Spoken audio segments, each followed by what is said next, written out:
I have had no luck with pacing whatsoever until I used this heart rate monitoring method, and I am so amazed at this miracle and why everybody doesn't know about it. Hey folks, it's Finn. Welcome back, lovely people. Thank you for tuning in to another video. So today I want to talk about pacing for ME CFS, chronic fatigue, using a heart rate monitor to support that pacing. Now, I've been talking about this loads in my social media and I keep promising people I'd update, but I wanted to make sure I'd really tested this first because there's been so many times where I've thought, yes, I have sussed it and I'm managing to avoid a crash. Then all of a sudden, massive crash. I've now been using this technique for just under 6 weeks and touch wood, it does seem to be working, and I think I might be starting to find that elusive energy envelope. So a couple of weeks ago I made a video talking about pacing for ME CFS. Now pacing is all about working out your energy envelope, and that is how much energy you can expend before you have a crash, because crashing is awful. Crashing causes you to be extremely fatigued and stuck in bed and a flare-up of symptoms.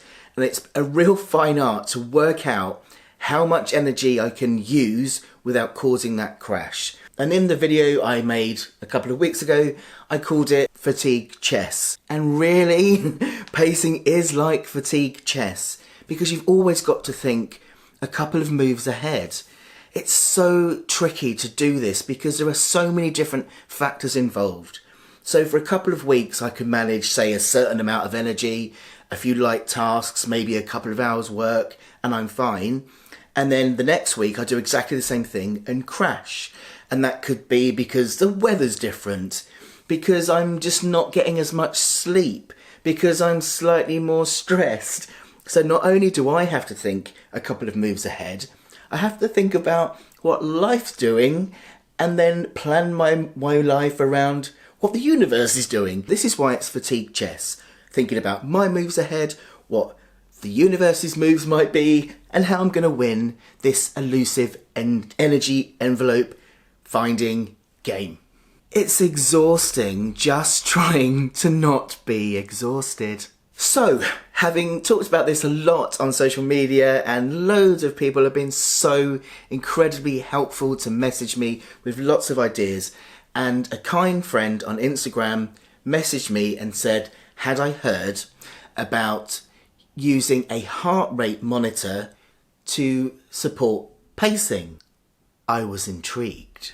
I'm at the point where I will try pretty much anything, so I decided to give it a go. So to basically explain what this is, pacing using your heart rate monitor for ME CFS is called using your anaerobic threshold.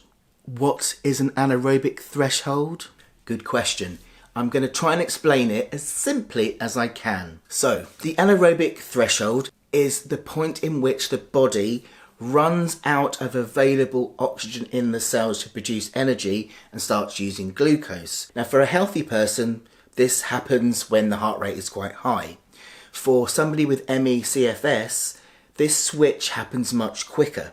And the reason for that is because in the cells of somebody with ME CFS, the stuff that works to make energy doesn't work properly.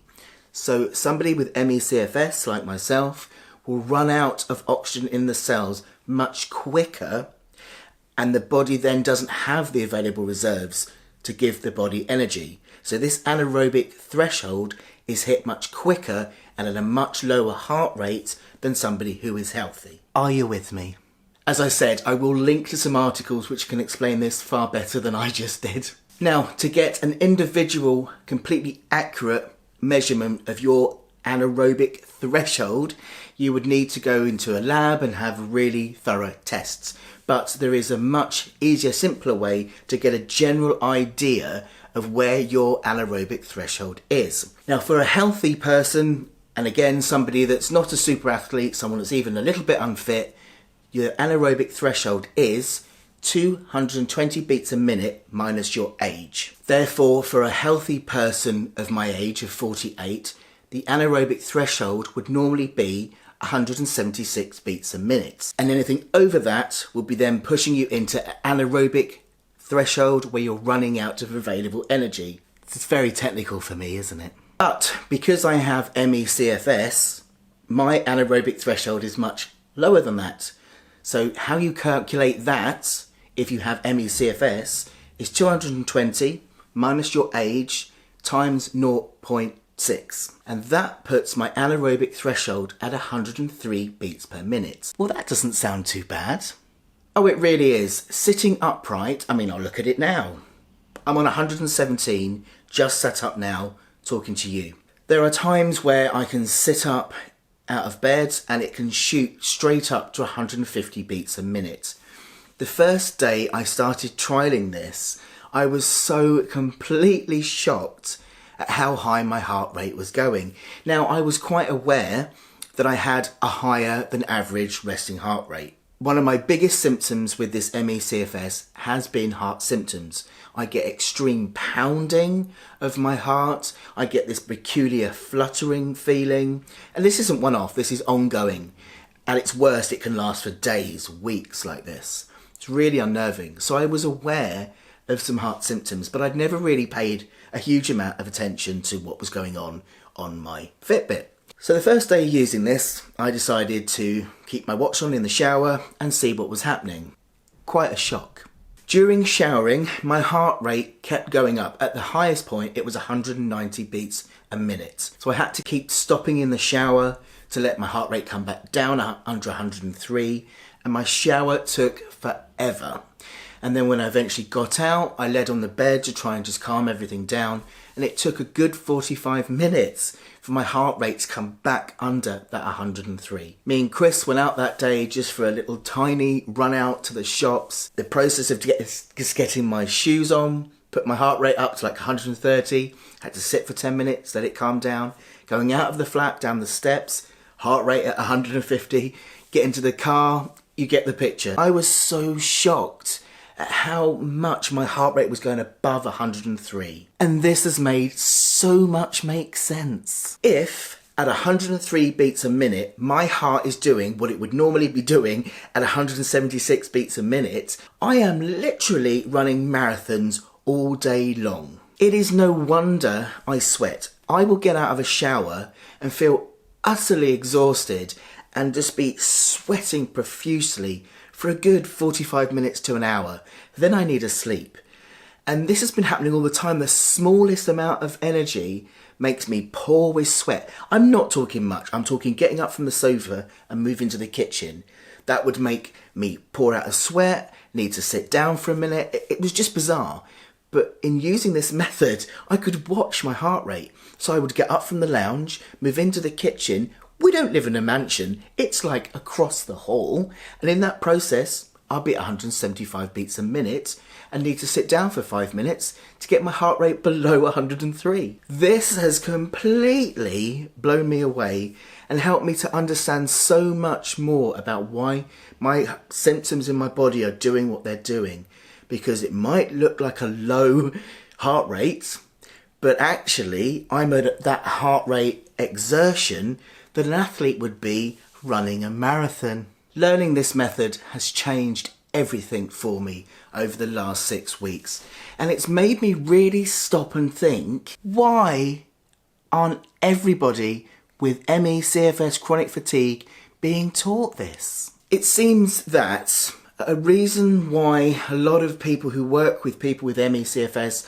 aren't teaching this is because of the idea that if you're using something external to your body, you're not learning your own body systems and signs of fatigue that you need to listen to. And now that does make sense. I understand, absolutely I do, that we should all be able to drop into our bodies and listen to the feedback our bodies are giving us and know how to respond.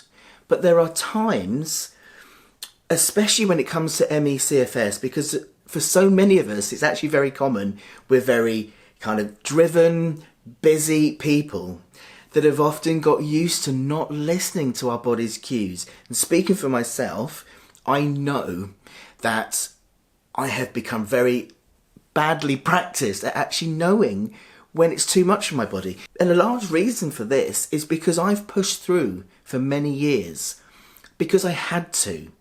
I've had a lot to manage in my life. Difficult childhood, drug and alcohol addiction, recovery, going through transition, managing mental health. All of this stuff requires a lot of energy to push through to keep going. And I'm super, super resilient. I think I'm like this anyway. I look at my mum and how she was. She was super resilient. She had so many illnesses that should have killed her, and yet she kept on going. We called her the Duracell Bunny for a reason.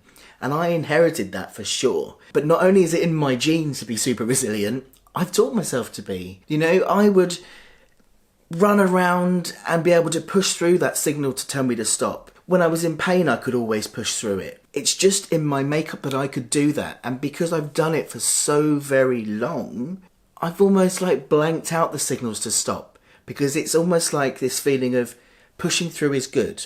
And I've spoken about this in my last few videos, about this kind of achievement drive and trying so much to succeed all the time that all of these other things are just drowned out. I'm waffling, but basically what I'm saying is, yes, you should always listen to your body, but having a tool to help you can be a good thing. And that's what I've gained from using this heart rate monitor, because I would be doing things, okay, that I thought was fine, which is why it surprised me that no matter how little I'm doing, I've still been crashing, right? But now, when I do those things that I thought were little things, I can see now by the heart rate feedback that it's not little, that my body is under stress. So I would stop and sit still for it to calm down. In that sitting still, I'd drop into my body and feel it. So I've started to notice these little subtle signs inside my body that I just hadn't noticed before. So it's actually helping me to put me back in touch with my body. But not only am I noticing more about these subtle signs in my body, I'm also noticing behaviours that I hadn't noticed before. Like this huge desire to just keep going, okay? So say I'm in the kitchen and I've chopped up some vegetables. I'm almost done. I've got 1 carrot left, okay? And my heart rate spikes to 150. In my brain, I'm going, oh, just finish the carrot quickly and then we can lie down. And it's these kind of behaviours. Rather than just go, no, my body's saying stop, so stop. It's that inbuilt instinct to me to just go a bit faster. So the instinct is, my heart rate's going up, I'm going to get this done quicker so I can stop. You know, so it's helping me to notice these behaviours as well and nip those in the bud. So this should never be a replacement. This should be a tool to then help. Because ideally, going forward, I'm going to need this less because I'll be able to notice the signs in my body much quicker. I'll have got rid of lots of behaviours. I've got so much better at sitting now. Because even when I was sitting, I was still doing something. I was still on my phone or thinking about stuff I was going to do, write, create, all of this. Whereas I'm much better now at going, my heart rate's gone over, we're at 120 now. Just sit. Hands still, body still, breathing. I meditate, but clearly not enough. So I've got much better at sitting still. I've got much better at being able to say, nope, I really need to stop.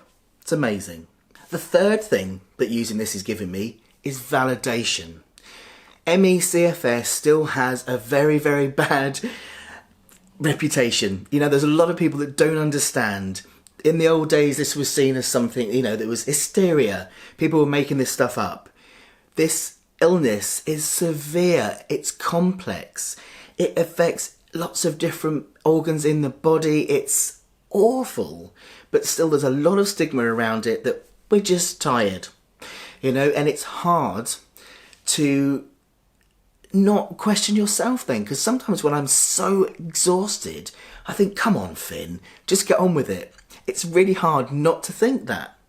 But now to see the actual effect on my watch is proving to me, not that I needed proof, because the proof is I feel awful, but to actually see the physical proof is really helping that validation. And especially that in the beginning, I was going over my anaerobic threshold AT really quickly, but the longer I've gone on over the last 6 weeks, the less I've crashed, the less my symptoms have flared up, the slower it takes now for me to go into my anaerobic threshold. So I can actually see when I'm in better fitness and when I'm not using this method. Over the last 6 weeks I've been using this. I've had a couple of mini crashes where I've woken up after doing a little bit too much the day before, but because I haven't gone hugely over my threshold, I pull that crash back really quickly.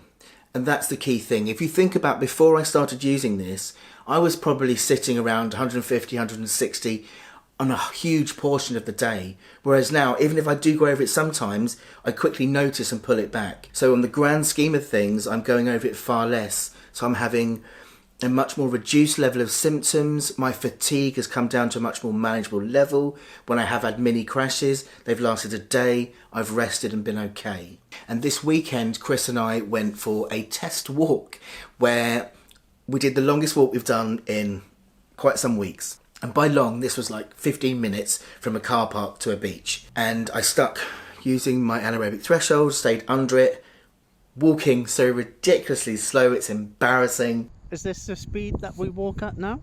Yeah. If I'm going to stay under my anaerobic threshold. Animatronic. I'm at 114 at the moment. 114 beats a minute. You're not doing anything? I know. It's gonna be a long, long walk. But if it gets me outside and it stops me crashing, great. So I did this walk. And now I was tired the day after, and I am today. It was on Saturday and it's now Monday. And usually any bit of energy would put me out for a week if I'd have done that before. But because I managed to keep walking under 103 beats a minute, I haven't crashed. In hindsight, we should have probably done a flat walk of a less distance, but hey, it still shows that this works. Because had I done that walk 6 weeks ago, I wouldn't be talking to you now. I would be in bed for a week. So this is clearly working, and I think as I get better at this, as I get better at noticing the behaviours that this is showing me, as I get better at keeping it under this, hopefully it'll be easier to keep my heart rate lower so that it's not so easily pushed over into this anaerobic threshold. I feel hopeful for the first time in ages that I've found a system that's going to help me to find my energy envelope and then at least manage to live consistently day to day, even on a reduced level of activity where my symptoms are manageable. I'm happy with that right now.